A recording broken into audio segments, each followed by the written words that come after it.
supaya nanti pada hari 30 September untuk kita yang orang awam bukan penerima STR 30 September nanti. Jadi sekarang kita dah siap-siap semak. Jangan hari kejadian nak semak. Okey. Okey, tak apa. Kalau tak semak lagi, bila-bila masa nanti tuan-tuan boleh semak ya. Okey. Saya nak maklumkan okey berkenaan dengan Budi Madani ini ya. Okey.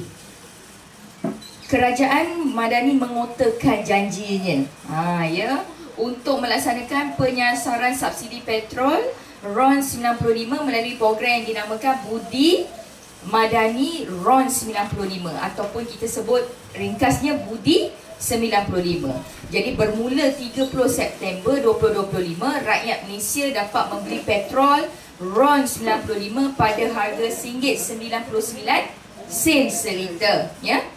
Jadi rakyat Malaysia yang mana ianya harga yang lebih rendah berbanding dengan harga pam semasa RM2.05. Okey, RM2.05. Tadi pagi saya pergi tuang minyak. Jadi harga saya masih lagi sama RM2.05. Tetapi untuk polis dan tentera pada hari ini mereka dah dapat harga RM1.99.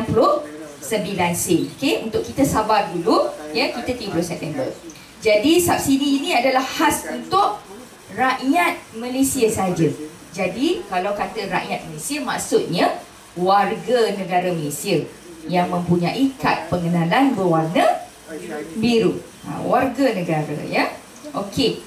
Bukan warga negara perlu membayar harga tanpa subsidi yang akan ditetapkan oleh Kementerian Kewangan yang dianggarkan sebanyak RM2.60 seliter. Okey?